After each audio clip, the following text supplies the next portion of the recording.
Hello, Smite fans. We are live here in week number 3 of the Smite Oceania Pro League. Our first matchup is going to be the LG Divals taking on Kanga Esports. Kanga, Lynx Clone, find themselves on top of the OPL table currently. If you told me last week that Kanga would be on top of the ladder and Divals would actually be in third place, I would be very surprised. But Kanga, they've been performing exceptionally well in this first couple of weeks, especially against the lower tier teams on the ladder right now. Yeah, that's the thing. I think they've beaten the teams that they should really beat, being Noxide and Avant. To show that they're a top tier team, they'll need to split here against Direwolves. I can't see them getting a 2-0 over Direwolves. I don't think I can see anyone getting 2-0 over Direwolves. Darkside last week managed to get a split, and I think that's probably the best result people are going to achieve against Direwolves, to split. But Kanga, they need to still prove themselves in the OPL. Here we are, though, in picks and bans. Terra, the first ban for the Direwolves. Raven, the first ban for Kanga. Kanga just wanting to really take away Roy's Raven jungle. They do not want any sort of effort from Roy. We saw last week, if you can shut down Roy, it really shuts down a lot of the Direwolves' momentum and just makes it a lot harder for them to actually get that early lead. So it's quite a smart pickup. It is. So kept bans are pretty much expected as well, but that's left Fafnir open here for the Direwolves to first pick it. You were just mentioning before we got started, Links, that Direwolves haven't really prioritized this Fafnir, but it appears now that they're finally willing to pull the trigger, recognizing the strengths of not only himself as a support, but that area of effect coerce when he's in his dragon form, giving everyone an attack speed increase is just so powerful. Not only that, he can just farm in at an insane level that not even most carries can hold a real candle to. Oh Now with yeah. Lono's mask in the game, if he doesn't have top GPM, you should be very surprised, or this Fafnir is performing very poorly. However, on the other side, we do see that Kanga have picked up the Thoth. Desecrator doing an absolute amazing job on this Thoth in the last couple of games, rushing that Doom Mob, looking for a lot of early pressure, and getting a lot of really nice, easy kills with the final judgment. We're going to see a double warrior pickup here for Kanga as well, going for Hercules and Bologna. So that's going to be a Bologna jungle there for Envision Eyes. Poseidon the ban here from Kanga. Over on the Direwolf side, we see Ares taken away, but Hoyi and Sasano picked up. Hoyi, possibly the strongest hunter in the game right now, kind of regaining his throne that he used to have. Not necessarily because of any huge buffs or anything to him, but just the way that the meta's going and how much damage he can do. Sasana, but jungle we haven't seen an awful lot of, but still very strong at the moment. Our next two bans are going to be Ymir and Khepri, and then we're looking at the Jingwei here from Kanga. The Jingwei is definitely not as strong as the Huyi. Like, if you're having a look at the two sides currently without the supports in mind, I'd say Direwolves definitely have the much stronger duo lane and have a lot of early invade pressure. They can set up that Ricochet really nicely. And especially since Fafnir can actually give the Huyi the necessary steroid that he just doesn't have in his kit, the Huyi may even scale better into the late game just thanks to the Fafnir on his team. Yeah, and as well as that, he's got a lot of penetration, so he's actually going to do very well against this double warrior composition of Kanga because I shouldn't say penetration, I should say extra damage. His Mark of the Golden Crow does extra damage, based on the missing percent of the enemy health, and so against very frontline targets, it means that those warriors are going to be taking extra damage when they have that mark. The last few picks here for the Direwolves are going to be Ra and Erlang Shen, and so this is a little bit of a kind of a team comp we'd see at the end of Season 3, back when Erlang Sheng was very powerful and could set up for Ra snipes very well. Doesn't have the same setup ability now, but still is very strong. And the last pick is going to be Sobek for Kanga. Well, the great thing for Direwolves, they have both the Susanoo Typhoon as well as the Taunt from the Erlang Shen, and then of course you have Fafnir who can cause a lot of disruption, and the Huyi sends a lot of really nice teamfight synergy. While Kanga, they have a bit more of a pick side and a lot less burst damage other than obviously the Thoth with his insane burst. Yeah, and the sustain coming through as well from Direwolves is just going to be absolutely insane to Siege. One thing that Kanga does have is that they have incredible amounts of poke with this Jingwei and with the Thoth. The Thoth especially. This long distance poke, and especially like as we head towards the mid and later stages of the game, is going to be absolutely insane. It's going to be very difficult for Ochida on this ride to keep up with.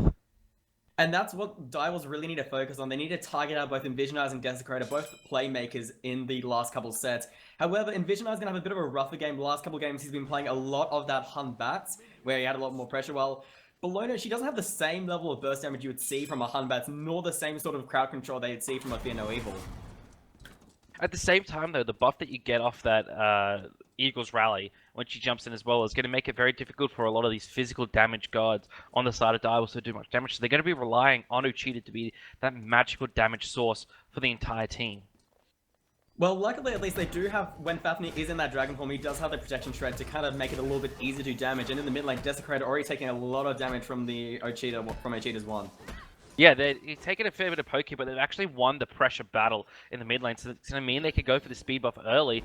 Kikimiu has kind of won his own lane push, so Divers might be able to collapse or go for an invade of their own, and they are going to go for the counter invade as their dual lane's pushed up as well, so they're going to be able to take the red buff on the left-hand side, speed buff on the right-hand side, whereas Kanga is only going to be able to take the speed and blue buff over on the right-hand side. However, they do need to be careful. Desecrator possibly looking for the steal, not able to get there in time, and Dive was able to secure both those buffs. Over on the duo side, Richard Castle and Mingyu looking possibly for an aggressive play. Tori Sky's pretty out of position if he's not too careful. He'll be fine. He's a Sobek early. He's got his dash up already, so he's going to be able to go ahead and get away. In the mid lane, though, Cheetah and Ro need to win this next big push battle, and so does Kiki over in the solo lane to go over and pick up the blue buff of Kanga in order to have basically won that jungle fight over on the right side. Otherwise, Kiki's going to be without a blue buff, and it's going to really affect him heading towards these next few minutes in the game. But Envisionized very, very aggressive play there is going to force Cheetah and Ro back to the red buff, and they might even be invaded. Yes, they do need to be careful. The Blonde can just bring down the bludgeon on both the buff as well as Rose, so he kind of needs to play it a bit safe and not take too much poke, otherwise he's going to be in a world of hurt. However, Direwolves rotating over from the duo lane. Yeah, they're looking to come in aggressively here. Richard Castle has his jump, as well as Mingyu. Mingyu jumping in. That's the beads burn from Desecrator early. That's going to be first blood to Ro. Envisionized just barely getting out. Richard Castle not jumping over the wall. Just going to start up these mid camps.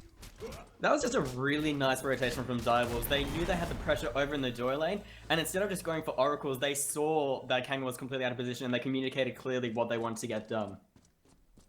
Purple buff invade by Kanga on the left-hand side. Galen actually gets stunned out. That's his beads popped as well. Mingyu gets the stun off the ricochet, and that's going to be the second kill in the books for the Direwolves. If there's anyone I would not want to be going up against with a Hu Yi, Mingyu is an extremely strong Hu Yi player. We've seen in previous games just his level of ricochet plays to really just catch people off guard. And now the Direwolves, they have a really strong lead in the duo lane right now. Even though they may be slightly losing in the mid lane, they have that duo lane advantage, and getting a Fafnir and a Hu Yi ahead is not something to be scoffing at.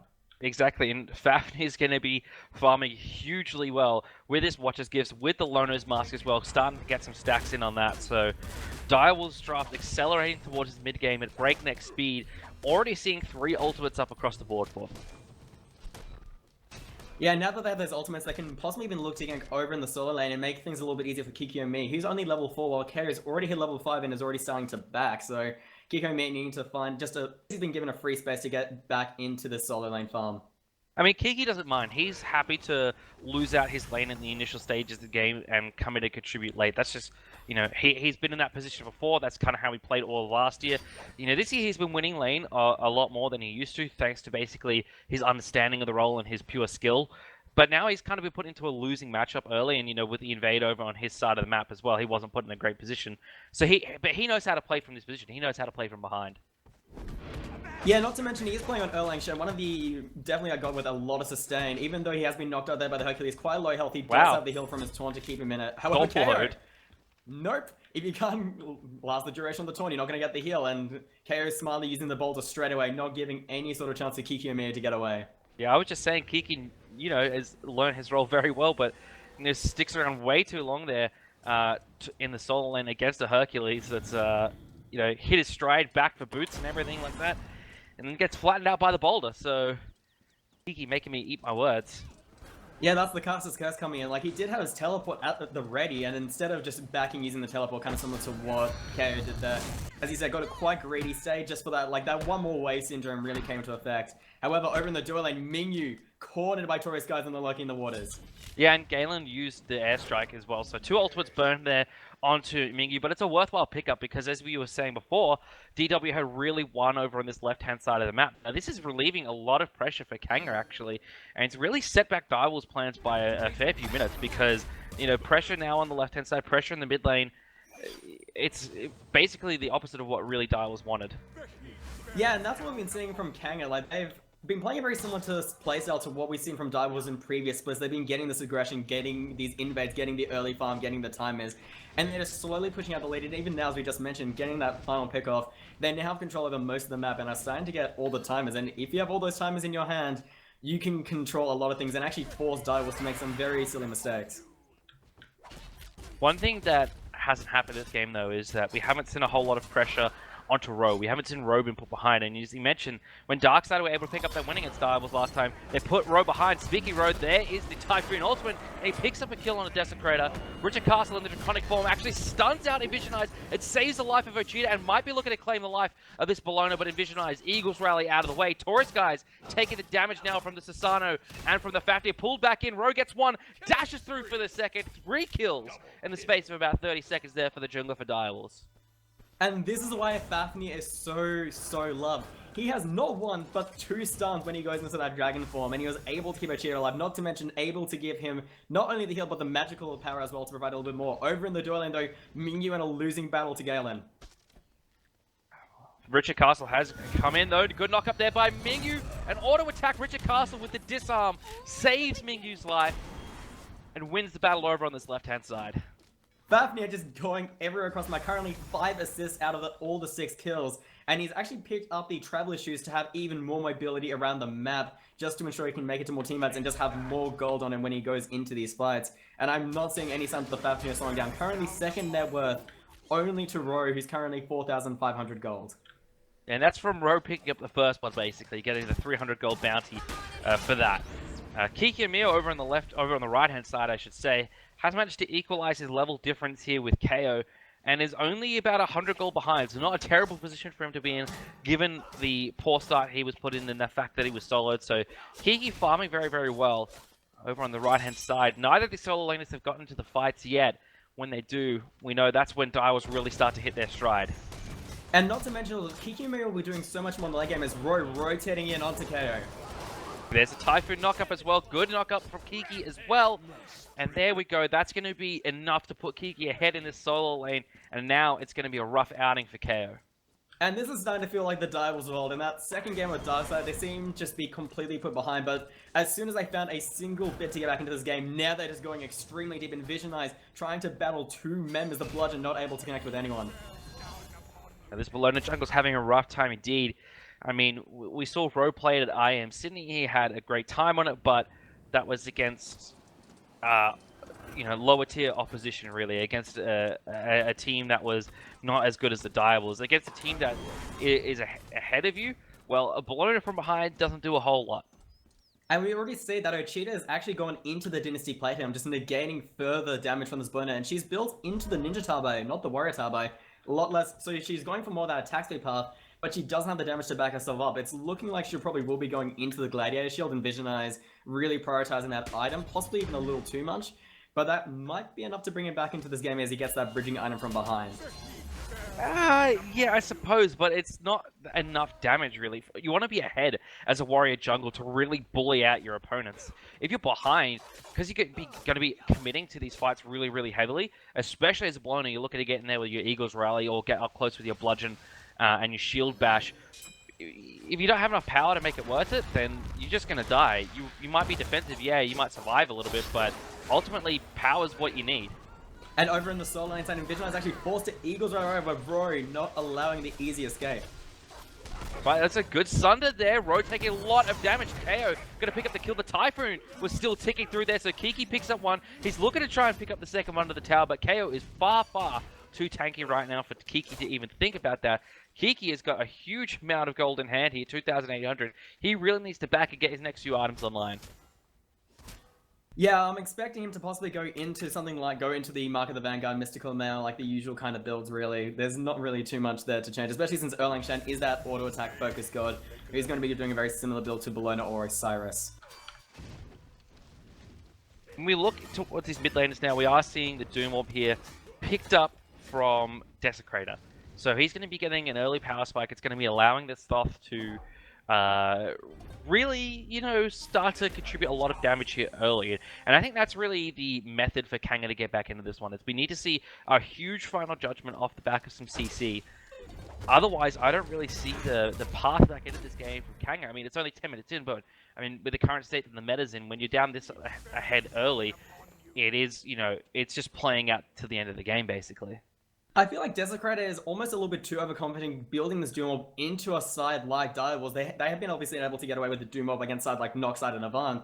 But Direwolves, they are going to focus you. They know you have this Doom Orb. He's already died twice so far. And if he keeps dying, those stacks aren't going to get too much high. And he's going to be kind of left with an item that he kind of wasted money on instead. Yeah, that's the thing. He does need to play very, very safe. And against the Susano, they can really close the distance. It's going to be difficult for him to do, but he does have some peel on his side with the Bologna, with the Sobek as well. So we'll have to see how that goes. Gold Fury being pressured here a little bit by Kanga, but not going to really be able to do too much here as Direwolves showing off their presence. Take a look towards the graphs. It is going to be a 6,000 experience lead for the Direwolves, 3,500 in gold, so not the biggest gold advantage, but this experience is really what the difference is now between these two teams. Row, a 3-level advantage over Envisionize. Kiki and Mio actually going to sunder KO here and look to take the one-on-one fight. Taunts him in. Rose here as well, chasing down, closing the distance on this Hercules. Typhoon comes through. There's the knock-up. KO desperately trying to stay alive. He's a hugely tanky Hercules. Throws the boulder out in desperation, but Kiki Mio picks up his second kill of the game. Yeah, there's not much you can do. Once a Susano starts getting ahead, he is going to be just amplifying everything he can do for the rest of the team. The Typhoon, an extremely strong form of both CC and damage, and it just works so nicely with the Root, as well as the taunt coming out from Kikyo Mira, and allowing really easy setup for a cheat as well. Just a very easy, clean pickup for Direwolves. Now as we head towards 12 minutes, Direwolves accelerating even further in this one, just pushing their lead all the way. We haven't seen a whole lot out of Ochita, which, is kind of odd because usually he's one of the main contributors to this team. Second lowest damage in the game, only ahead of, ironically, the mid laner for Kanga, Desecrator. Yeah, when a Thoth is doing the least amount of damage in the game, that's when you really need to be worrying, and especially because they've gone for this risky warrior jungle that clearly hasn't paid off. The Sobek, he doesn't have really any damage on us to speak of, and the Jingmei isn't going to come online for a while. Kanga, they don't have an easy avenue until they really stall out this game, wait for the late game, and Direwolves, they are not going to let an opportunity go by. They're going to keep pushing as hard as they can and try and take this game nice and early. Yeah, Kanga really, their game plan was, get pressure over on the right-hand side, like establish themselves over on the right-hand side, which they did early with the successful speed and blue buff invade, and just counter the Hercules and Bologna to really bully out, but it didn't work out at all against Direwolves. Rowe taking a lot of poke damage here, flung back in, and there's the Sunder as well, Desecrator. There's the big final judgment I was talking about that might be necessary. Richard Castle knocked back, but he's going to jump away. Taurus guys chasing him down with a lurk in the waters. There's a Sunder from Richard Castle. Ochita flats by a boulder, and now Kanga are finding themselves a great fight here. Richard Castle blown up by Envisionize and Galen. Yeah, that's what the one thing you do need to be careful. Taurus guys, he does have that pluck on the Sobek. Kiki comes in, gets a taunt. There's a 3-man route as well there. So the aggression, Sunder and a basic attack will pick up Tori Skies. He's got his Mystical Mail proc ticking as well. Mingyu forced to jump away. Kiki Mio knocks up Desecrator, trying to get some damage down. He's trying to find the fight here. He's in 1v3 here. He picks up his second kill. Now he's going for Galen, but he's taking so much damage here from Desecrator. Mingyu around the side, trying to help his teammates out. Picks up the double bounce kill onto Desecrator. And Kiki, the turtle form, somehow manages to get away. Mingyu, though, jumps back in. He's looking for Galen. He's looking for KO. There's the pin. KO picks the kill onto Kiki, but Ro has respawned. Gets the Typhoon, knock up into a kill, and picks up the second on the KO. Kanga started that fight really nicely, great engagement by Tori Skies, but just staying a little bit too long there. And the fact is they have a lot of stand on the side of the Direwolves, especially Kikyo Mira. He has the Death Toll, he has the Turtle Shell, he has his Taunt ultimate for heals. There's a lot of things keeping him in the fight, and currently Kanga, they just don't have the anti-heal to respond to the amount of healing coming out of the side of the Direwolves, and I'm finding it struggling to last longer in these longer engagements. Yeah, there's no Pestilence, there's no Weakening Curse, although I doubt we'd ever see one of those in the current state that it's in. No Brawler's Beach Stick, any anti-heal what to speak of, but Kiki Omiyo in that fight was an absolute animal, going in basically 1v4 and winning. And that's the power of Erlang Shen. He's an extremely aggressive warrior. A lot of people have kind of forgotten about him, especially even Hi-Rez thinks so. He's actually been given a buff recently going into the next patch. But he still provides a lot of similar things that the Osiris and Bologna can do. Maybe not as well, but due to the fact he has got this lead, he has got the team to back him up, he can easily look to keep pushing this advantage that you want to be seeing from a solo lane warrior. Exactly. He found himself a little bit of an avenue, a little bit of a lead in that solo lane, and unlike KO, he's been really abusing that. And we saw him do it just then, held off Kanga long enough from the Gold Fury, basically, that Ro was able to respawn and clean up those last two kills. Mingyu contributed really, really nice in that fight as well, getting a nice ricochet kill on the Desecrator, but the man for me still Kikiamiya in that one. Now we see the lead for the Direwolves is going to be 9,700 experience, 6,000 gold. It's not an impossible league to come back from. Kanga, they still have an avenue into this game, but they need to start fighting just a bit differently. They can't just look to go for these 5v5s. They need the picks. They need to be looking to definitely take out most likely Ro as well as possibly a cheer. They can't really go for Kikiyomi anymore just because he's just such a tanky target, and wasting anything on him will just mean Richard Castle will jump in and then start his engagement, because even he's a massive threat in this game. That's really something that Direwolves have in their pocket for the late game. They might not have as much of a late game, but Fafnir can turn any team into a real late game team thanks to his coerce. Well, right-hand side, Kikiamiya and Ro, as well as Richard Castle with that coerce, going to pick up the kill on the KO. Sunder doing work to just shred the protections there at the solo laner. Very balanced item that Sunder is right now. And, we see Kikiamiya yet again abusing his lead over here in the solo lane. They're going to be looking to push down this tier 1 tower on the right-hand side, get themselves some more gold and experience. Mingyu's actually proxy farming a wave between the tier 1 and tier 2 towers on the left-hand side. And really, how can he stop him? He's hit that mid game. He's got that power. He's got everything he needs in his kit really to just kind of start proxying stuff. Even becoming the bully, really, like acting as someone who can just go that aggressive. And that's what Direwolves need to keep up. They're just going to keep pushing and pushing. And Kanga, I sadly don't think they have that level of mechanics yet to be able to counter this level of pressure from Direwolves now that it's starting to get this far ahead. Yeah, I mean, we saw them get basically a good fight, but then Kiki completely threw it all away for them. Kiki's starting to take some damage here, but he's going to be able to back away with the help of Ochita and Richard Castle. But yeah, Kangen need to find them. They had the opportunity. They had a really good fight. They wiped out 3 members of the Direwolves in a row, really caught off guard. Didn't even use his beads.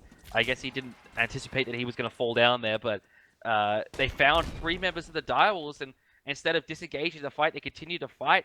And I mean, reasonably, who wouldn't? 1v4, 4v1, but ended up losing out on that one. Portal Demon started up now by Kanga, but forced to drop off it as Kikiamiya arrive in the area along with Ro. Desecrator's starting to get some poke out, but Direwolves slowly being pushed back. Yeah, Direwolves, though, they can always just be very patient. They don't have to be the ones to engage. Kanga, since they have the upper hand, if Kanga makes a mistake, that's when Direwolves are going to look to engage. They're just going to kind of let Kanga tank up any sort of objective that they want to take and then go in, because if they want to, they can be the ones going on the aggressive, or they can just wait for Kanga to make a mistake and just have an even easier team fight when they go in, when everyone else is at 50% health. Well, Taurus guy's diving very deep under a tier 1 tower there. Gets knocked up by the Taifu from Ro, who puts him in the ground. Kikiamiya just chasing out Kanga, dealing damage out with his mystical mail, so they're forced to back away under the tier 1 tower in mid lane. And that opens up for a speed buff invade, but Ro's going in. Huge damage onto a Vision Eyes from Mingyu. The Suns are raining down as well. Kikiamiya around the backside comes in, cleans up the kill. Richard Castle jumps in, gets a stun. KO's in a world of hurt here as Kiki picks up a double. And that was just a beautiful team fight. Again, Kanga trying to go in, and then Direwolves, they just respond and turn on them and kill them. They just have the levels, they have the farm, they have the mechanics, they have everything. In Kanga, they're trying to play like they're ahead, but they just keep making the same mistakes and just allowing Direwolves to get a further and further lead. And currently Kanga, they are just shutting out any sort of avenue they have back into this game, the more kills Direwolves seem to pick up. They're going way too aggressively for how far behind they are. They're trying to find team fights when really what they should be looking for is pickoffs, or just like, trying to find someone out of position, ganking a lane even. But going in these team fight scenarios when you're down, 14,000 experience now, is just not the way back into this game. Desecrator has fully stacked his Doom Orb. He's managed to remain relatively safe, but he doesn't have damage. Galen doesn't have that much damage. KO and Envisionizer Warriors, they're bruiserish, but they don't have a whole lot of damage. You have to basically invest a whole lot into one target at this stage of the game to really be able to pick up a kill. And the problem is as well, without the pen, they aren't going to be taking out Direwolves. The Direwolves side themselves are actually fairly tanky, not to mention, unlike Kanga, where some of them have their own sort of like mini heals for themselves, Direwolves, they have that Ra Soulless Blessing, and that's going to be a massive factor, not to mention as well, obviously, Fafnir just buffing everyone else up to allow them to do more damage and to heal up even more, depending on what's going on with their lifesteal and other items. So it's just very hard for Kanga, even when they do get that damage off, it's just going to be healed up straight away, and then Direwolves, they will engage with the Dragon form, and they'll suddenly do the burst, but just a ton more on the other side. Well, we saw Desecrator bursted down there by Rose Typhoon.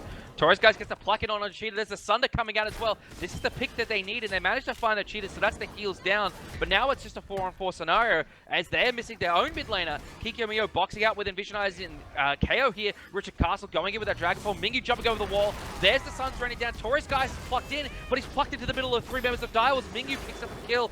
KO chasing down with his Thorns activated. His healing's online as well. Rose pulling him out. He pulls him out of the Eagles rally, actually. Mingyu getting chased down, but he gets a good stun there onto KO, and Kikyo gets the knock-up as well, and now KO can't chase down this Ho Yi anymore. He heals himself up, but the Dragon's going to melt him with his flames. Torres guys is the next target here for the Direwolves.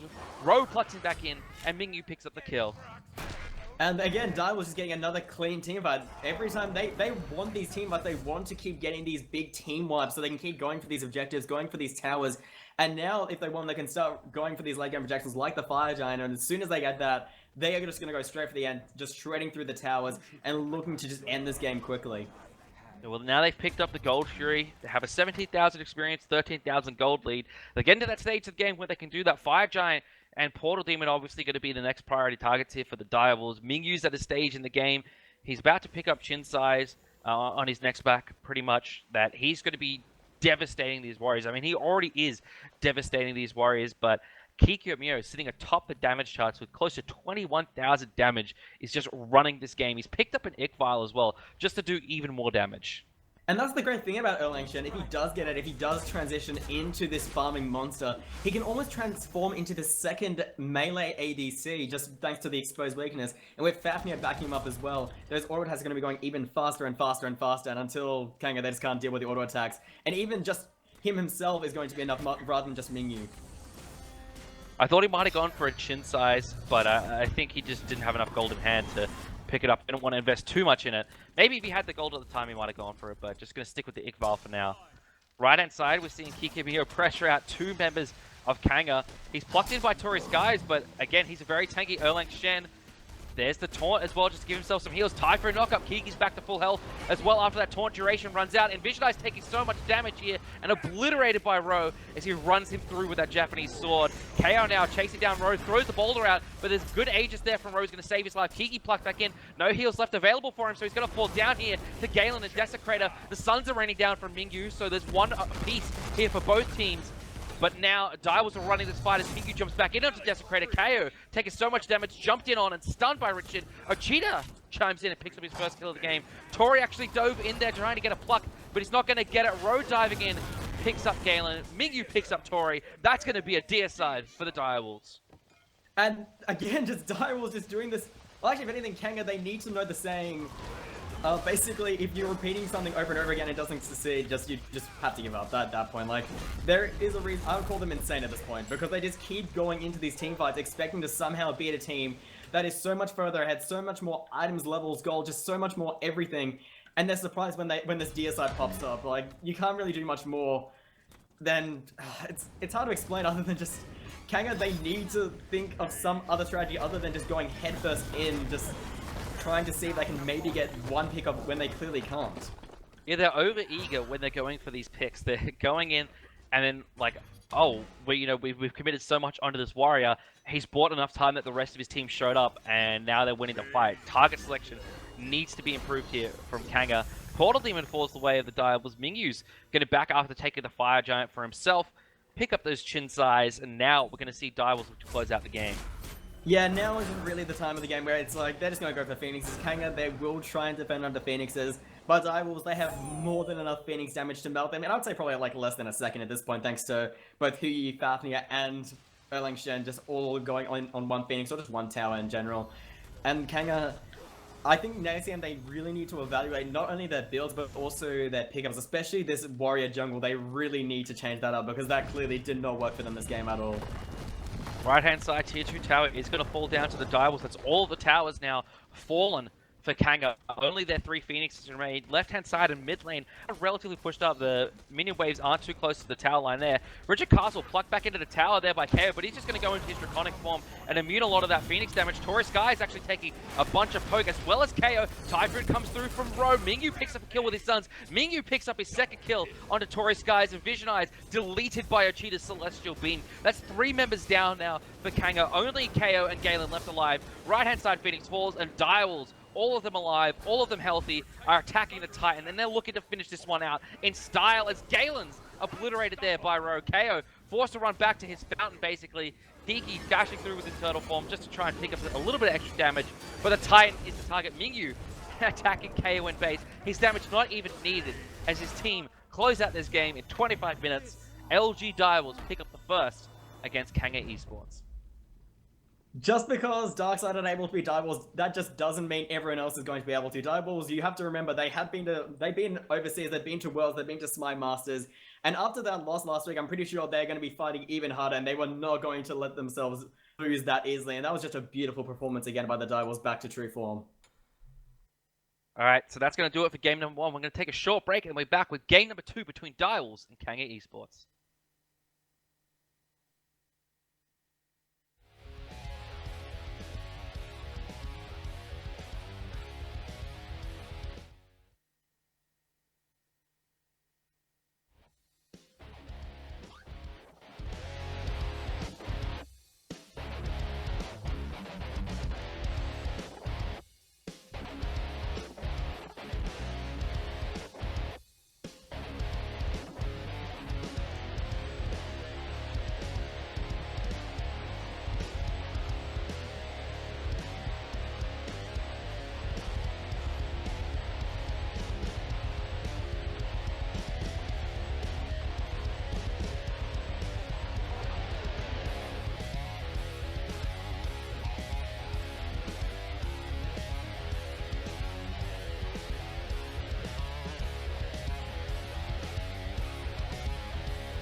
Alrighty, guys, welcome back for game number two between the Direwolves and Kanga Esports. Game number one, a bit of a steamroll in favor of Direwolves, Links.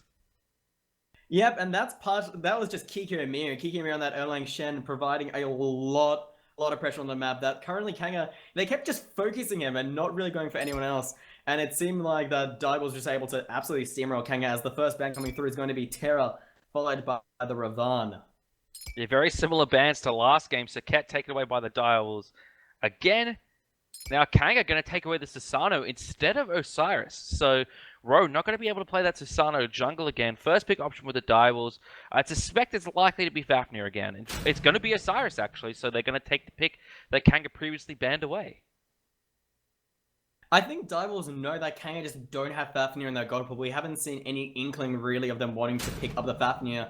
And it looks like instead that they're actually picking up the Khepri instead, opting for a more defensive support rather than offensive. But especially with Thoth, you would kind of love to have that extra magical power on the Thoth for the final judgment, and now allowing Direwolves to actually go for their own this time Bologna jungle as well as the Fafnir for a very tanky lineup. Yeah, so Osiris, solo, Bologna jungle. Nemesis jungle, though, for the side of Kanga Esports. If you want to shred through warriors in frontline, Nemesis is one of the best in the games at doing it. Hoyi also very effective at it, but they're just going to pick up the Nemesis now. Poseidon is going to be the ban from Kanga. Yeah, it's actually quite a smart decision there. Obviously, Thoth quite easily countered by the Cripple of Poseidon, so it just make it a lot easier for the Thoth to have mobility. You do not want to be caught anywhere near the Osiris, the Bologna, or the Fafnir, and just ensuring that he can stay further in backline and make it easy, if necessary, for the Khepri to hopefully use the revive on someone else rather than Thoth. Kernanos and Huyi and Sol will be your last couple of bans as we already go into Kanga's next couple picks. Sun Wukong is going to be the solo laner of choice for KO here as he locks that one in for himself. Just something that he can poke out and win lane with, I suppose, against the Osiris or hold his own in lane. Cupid and Freya locked in here for the Direwolves. So one of those is going mid. If I had to guess, because you've got Bologna with you, I feel like you could put the Freya in the mid just because you have the Bologna bludgeon to back you up in the early game. Stop talking right now. We just had an AMC locked in. We just had AMC locked in.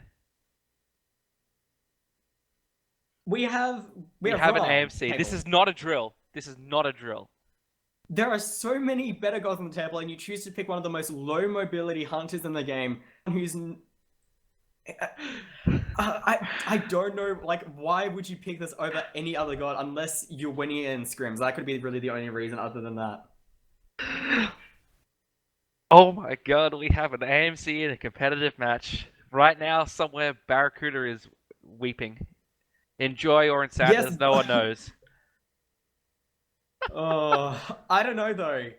I guess it can work nicely, though. It's going to work very well due to the fact that they do have the Revivatorious guys to actually get him out of a fight if he does get caught out. However, Direwolves, they have a lot of slows, a lot of lockdown, and even the actual cripple coming out from Mingyu on this Cupid as well.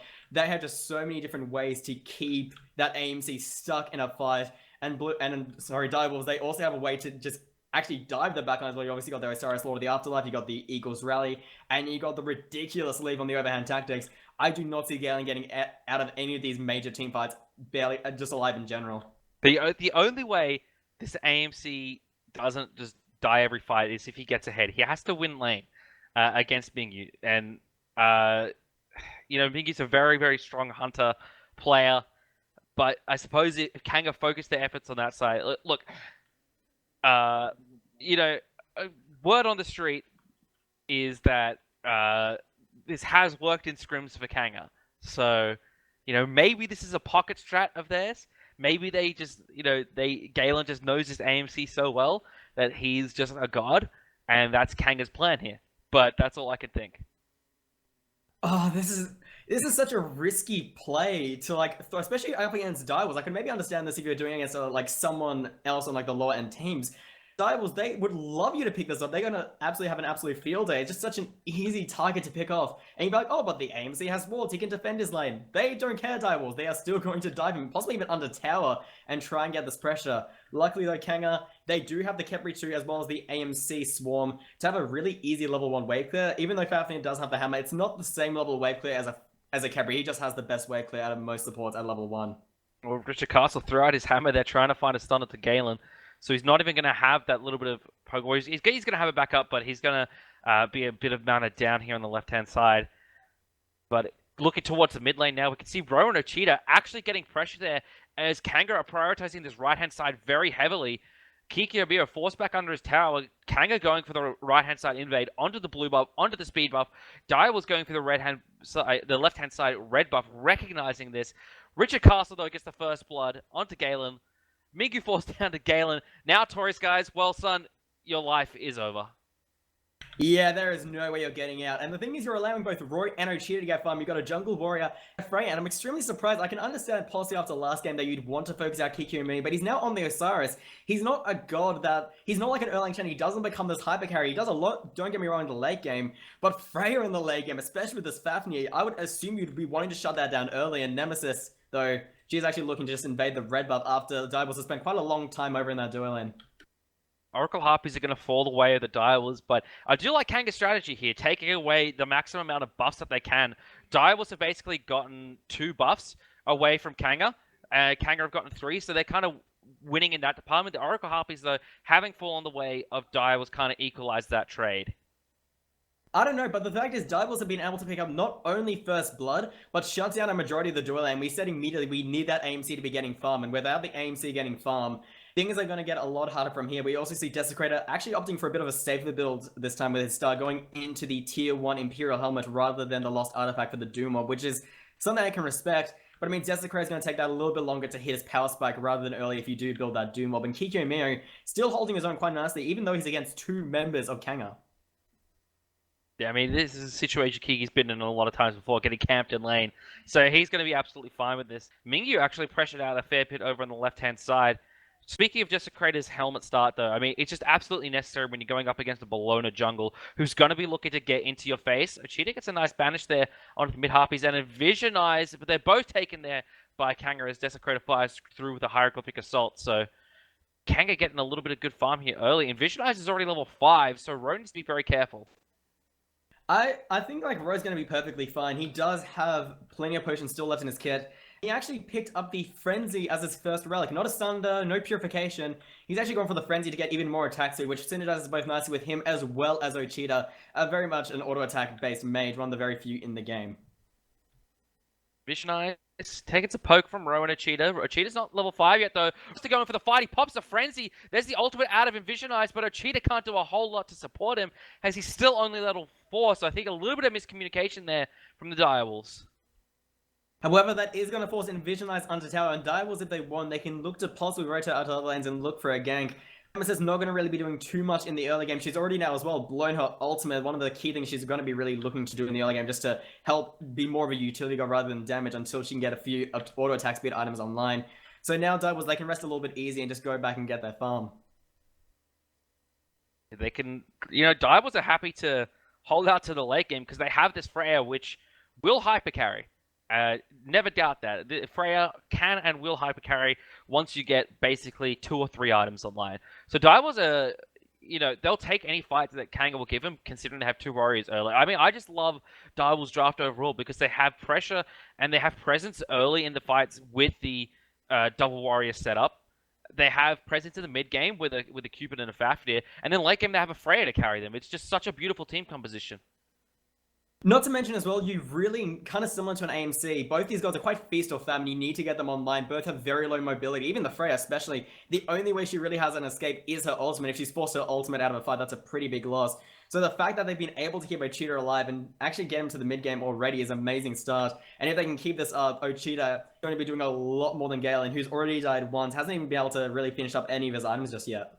He did get a kill though in return, so he's not doing too badly. If he was 0-1, it'd be worse. But he's ahead of Mingyu and Farm. They're both the bottom 2 in the game, so at least he's ahead of his lane opponent.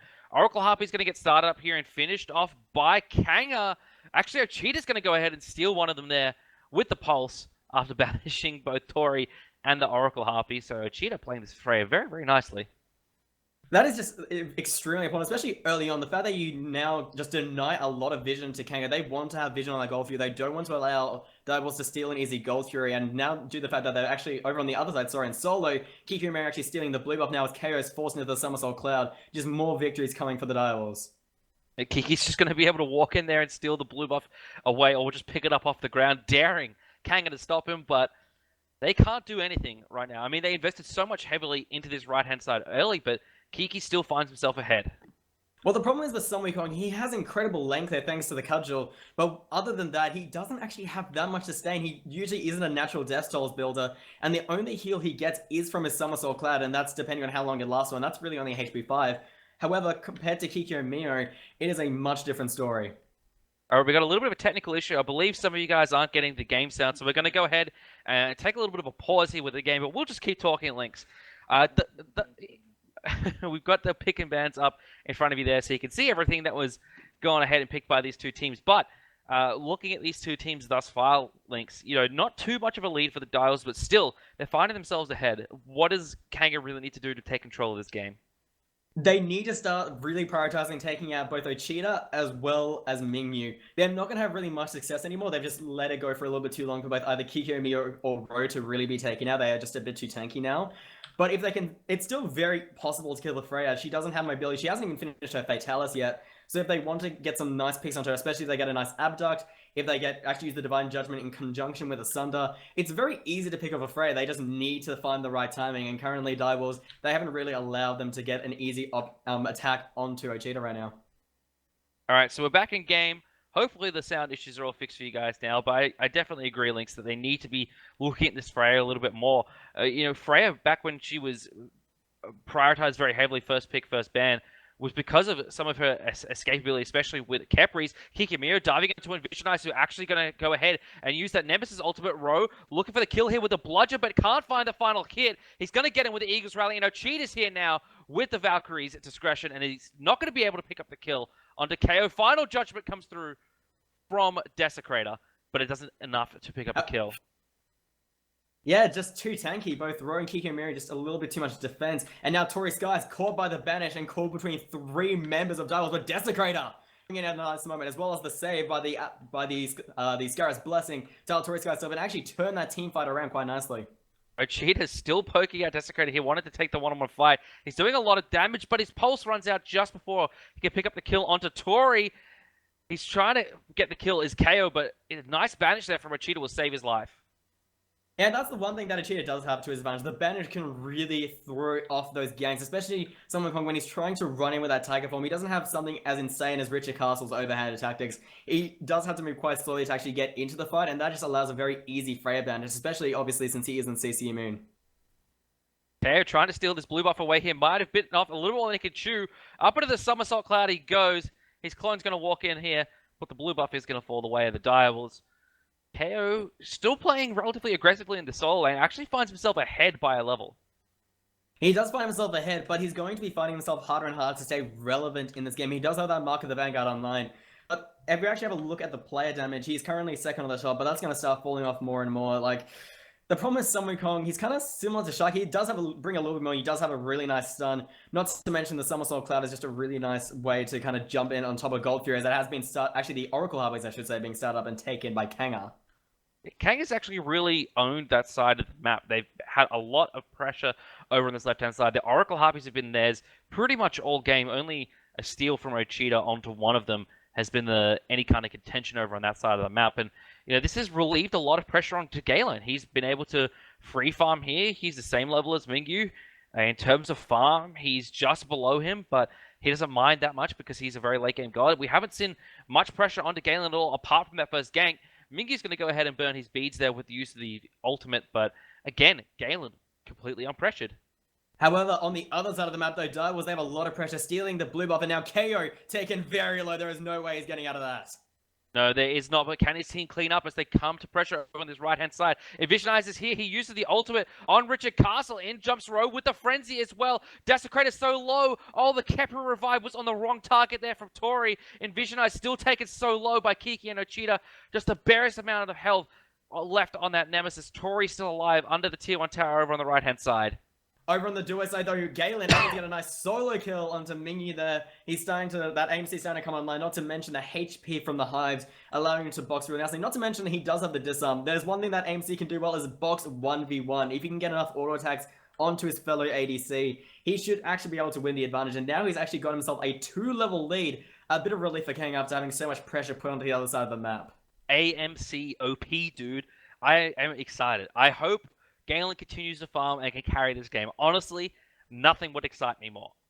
However, you still got the Freya, who hasn't died once. 2 kills, 0 deaths, and 2 assists, and the Fatalis is almost done. Once that comes online, Ochita, he's going to be gas pedaling around the map with a Fafnir at his back. There really isn't much you can do to stop that after that. Not to mention as well, a really nice pickup by Ro. He's actually gone into the Runeforged Hammer. Goes nicely, obviously, with Freya's Pulse. You got Osiris is just a metric ton of slows. Even Cupid has some slows into his kit as well, so just everyone allowing to just get advantages off this Runeforged Hammer, allowing 15% increased damage, along with the Frenzy, along with the Sunder.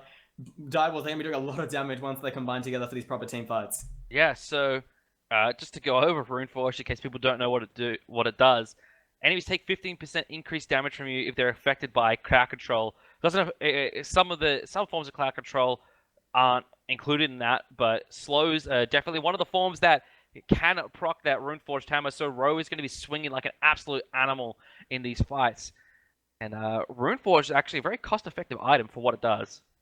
Not to mention as well, unlike the last game when we saw that Envisionize was trying to play that jungle balloon without really anyone else to back him up in damage, Direwolves, they have damage in absolute spades thanks to the Freya and the Cupid, so they can actually kind of allow Ro to be more of this utility support and just amplify the damage rather than be the main damage dealer on the team. Alrighty, we understand there's still some issues with the sound. I think we're going to just push through. I think we're just gonna. I think there's some kind of bug when we minimize the game, but we're just gonna push through it here as the Gold Fury, not started up by Richard Castle's diving in around that pit. Final Judgment used there by Desecrator. Kept revive his pop, but Galen's already picked up a kill onto Richard Castle. Now he's trying to box Ochita and Mingyu, but Ochita's like, I'm a Freya with Fatalis. Step back, son, and picks up the kill onto Galen. Ro diving in 1v3, picks up the kill onto Tori, bludgeoned down onto Desecrator. But Desecrator's got the Hieroglyphic Assault, only hits 2 of them, not enough for a kill, but Envisionize with a Slice and Dice will pick up 1 as KO cleans up Ochita. Kang actually turning that fight around kind of nicely, even though even though they lost 2 members, they were able to pick up actually 3 off that fight. So Kanga now actually bring the game a little bit more in line with them. 8-6-3 to the kill score. And the graphs, they're very different to last game. Last game, we saw a very insane climb and growth out of those graphs. Now it's only around 1,000 XP, 1,100 golds, and the graphs are kind of just bouncing back and forth. No real steady climb at all for Direwolves. Kanga holding on a lot better this game, but however, we see in the solo lane, Kiki Mira about to take the very first tower of the game. Yeah, that's the thing when you're playing against Direwolves and Oceania. If you fight on one side of the map, they're going to take their advantage on the other side. It's a really difficult balancing act that you have to play. You can't just simply focus on one side or the other. You have to really be present all around the map. And they've allowed Kikiamiya a little bit of breathing room over on this right-hand side, and he's going to take it. Yeah, and he needs that gold. Currently, he actually has 1,900 gold in hand. He's actually getting very close to being able to afford that Mystical Mail. And Osiris with Mystical Mail, that's something that's very scary. Not to mention, Osiris is a little bit different to a lot of the other warriors. He actually focuses a lot on damage mitigation rather than protections. And while Nemesis, she can shred those protections, damage mitigation is a whole different story. Yeah, but I think this Freya is still, even despite that, is going to be hugely successful. Thunder, upgraded actually by Richard Castle, and it's going to be the second active picked up by Ro and Kiki Amio. So 3 Sunders on the side of the Direwolves. Look, they have the tankiness. They're not worried about needing any of these things like purification. And not to mention as well, the biggest CC coming out of the side of Kanga is the Nemesis ultimate. There's all the Tiger Stun from Sun Wukong. There's no major teamfight ultimate that's really going to be scaring them away from wanting to pick up the purification. And they recognize not only that, but they also do have a minor lead. So they're looking to instead pick up these relics that allow them to go more on the aggressive and just keep helping out this Runeforged Hammer and allowing their ADCs as well as the mid laner to do more damage in the late game. They're just going all out in this late game as Kanga started the Gold Fury. They're going to be forced off it by the Direwolves. Taurus guys with the Harp Bomb on him. He's disarmed, not stunned out though. KO charging and gets a two-man knockup. Richard Castle's going to transform into his draconic form. Taurus Guys hits him with the Sunder, but Richard Castle's willing to take the fight. Frenzy pop now from the Direwolves. KO's up on the Somersault Cloud. Final Judgment comes through as Ro takes a lot of poke. Ochita getting fought here by Envisionize as the Divine Judgment comes through, but the Freya is up in the sky and the Valkyrie's Discretion.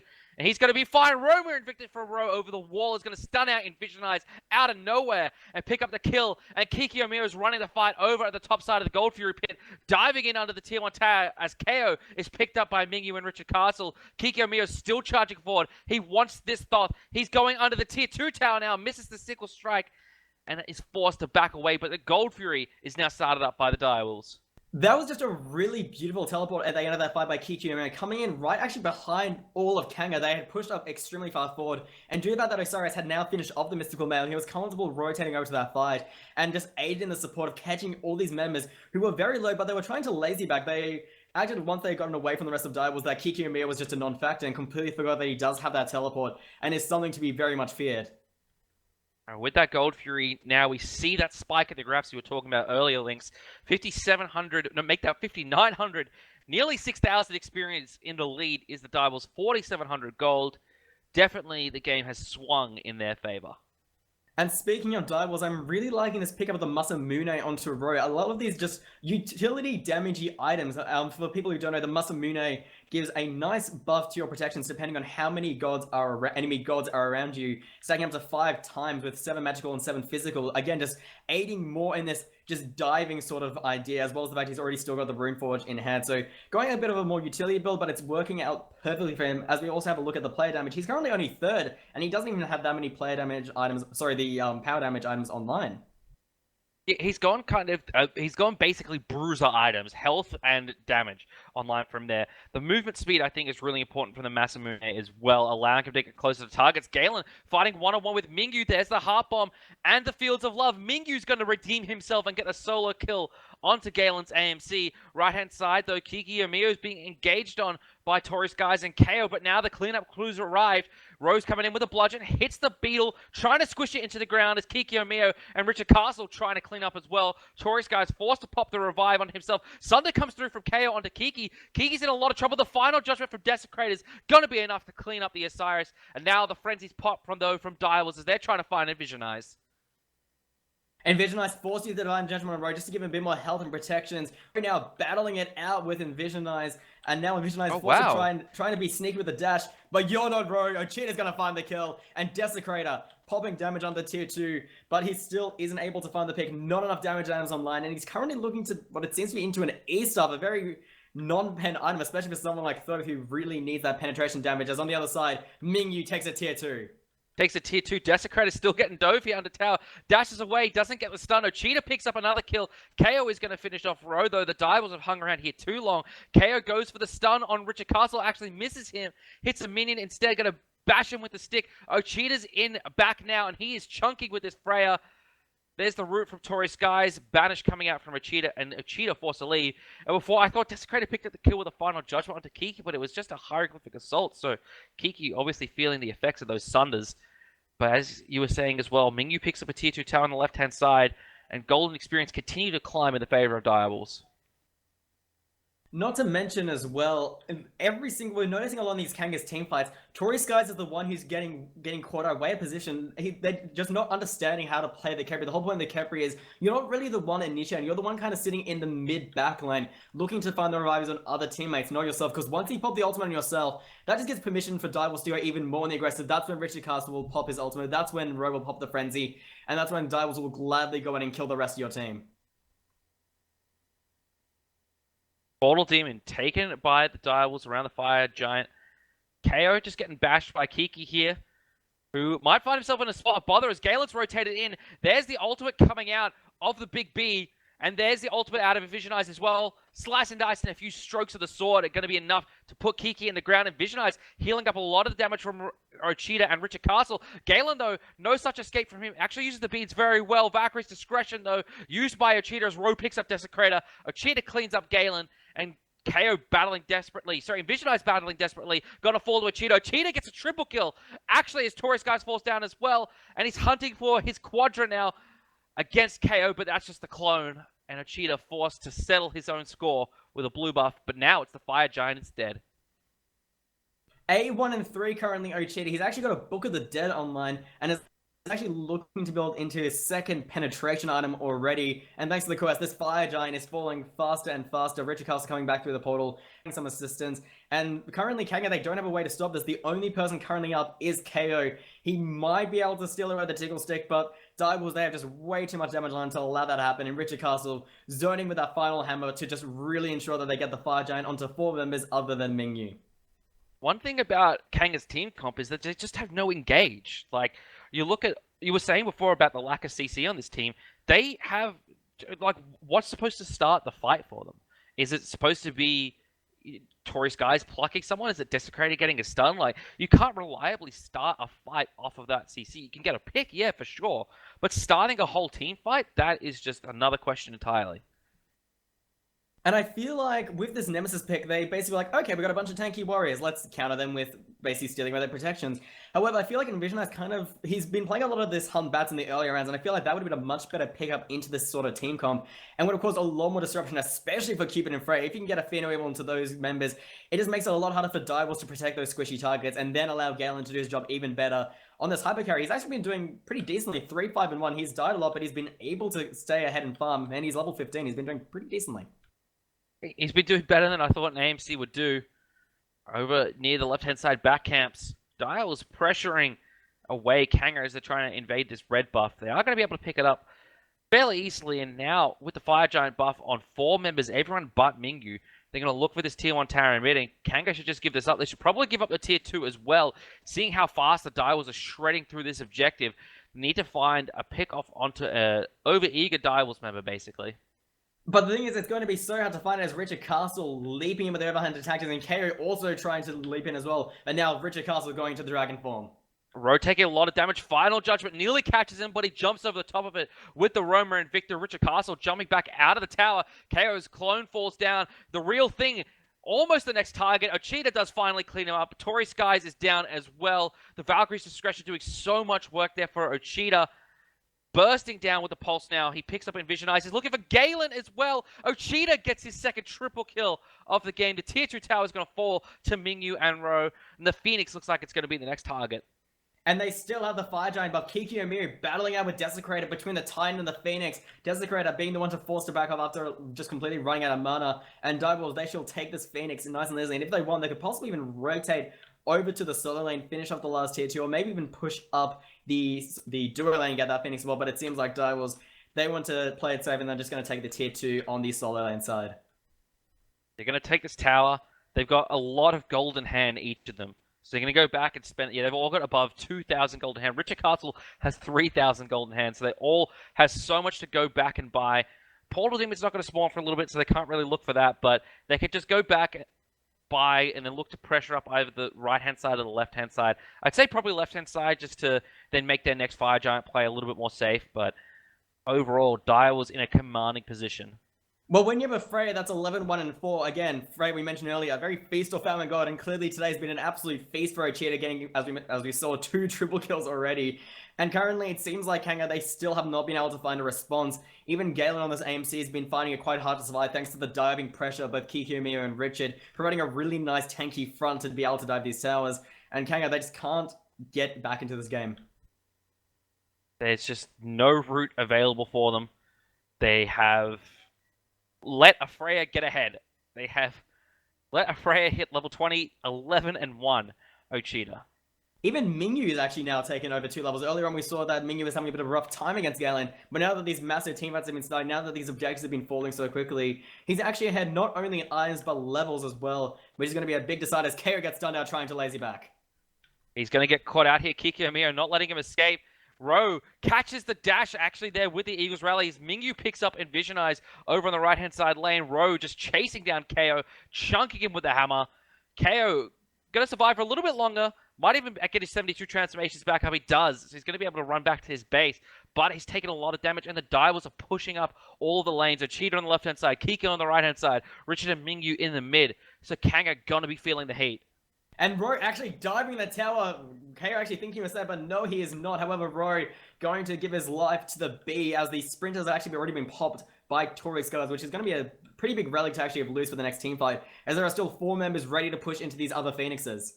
Ikemio diving onto Desecrator. Left-hand side Phoenix is going to be started. Actually, Cheetah just going straight for the kills here.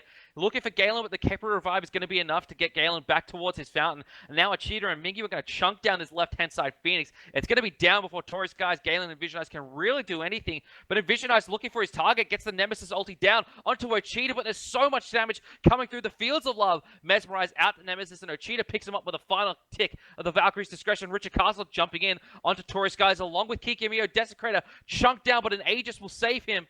2 Phoenixes down now. Taurus Guy's down as well to Ochita, who's sitting on a nice 13-1. Pops his own Aegis and beads to get away from the damage of KO and Galen. And Direwolves not able to quite find the win yet, but they have found 2 Phoenixes.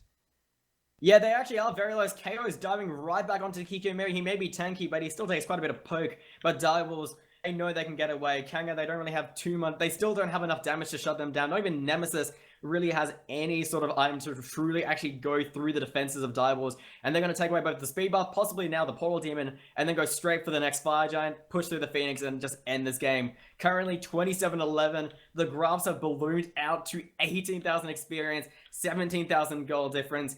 Kanga, they have just lost control of this entire game now that the spray has truly come online. Well, she's about to do even more damage, because that's going to be a Ratatouille Cheetah's picked up for himself. Mingyu's finishing his last few items as well. It's going to be a Warrior's Bane heading towards a Titan's Bane. Kikimio is picked up a Balance Blade. He wants to get a Chin Science online as well, though I think this game's going to be over before he has a chance to go back and get that. Nope, as the Fire Giant falls immediately, 5 members now with a Fire Giant buff, and there's only 1 Phoenix remaining that solo side. Even though the Phoenix are now just respawned in mid, that will not be standing for very long as Ochita and Rogue rotate themselves over there as the rest of the members pushing up this solo lane. Kanga on the last defense. They want to make sure that they get the last fire wave in mid lane into that Phoenix and basically able to take it down. Ochita can pretty much solo the Phoenix by himself. Richard Castle's going to go in and tank that. Ochita, not just focusing on the minion wave. Ro's the one actually going to take the Phoenix down in the mid lane. Right-hand side, Mingyu's got free reign over that Phoenix as well, so Kanga split away across the board, unable to defend their objectives as the middle Phoenix falls down. Right-hand Phoenix falls down as well. KO's clone is taken down as well. So all 5 members of Kanga left up, but none of their Phoenixes. Not to mention, well, the only person currently with an ultimate online is Tory Sky as well. Direwolves, they still have 4 ultimates, barred the Osiris ultimate still ready to go as Richard Castle jumps in for what seems to be the final team fight. Yeah, Fire Giant on all members. Taurus Guys plucks in Ochita. If they can pick up this Freya, might be enough to win in the fight, but he goes up into the Valkyrie's Discretion, absolutely chunking down the members of Kanga. No kills just yet, but the Frenzy's pop from Ro, and the Beetle is squished before he can even get his revive off. Envisionized dives in, but Mingyu and Ochita drew too much damage to this Titan. It's going to fall. Direwolves win this set 2-0.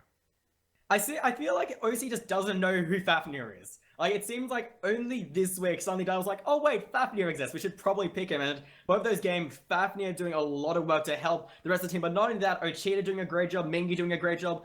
And in both games, Rory acting a lot like a hyper carry, even though his build was a bruiser and utility. 8, 3, and 10 was his final kill score, and actually ending up building into a Titan's Bane to help with those tower pushes, as well as add a bit more penetration to his build, doing a really nice job to round up that game.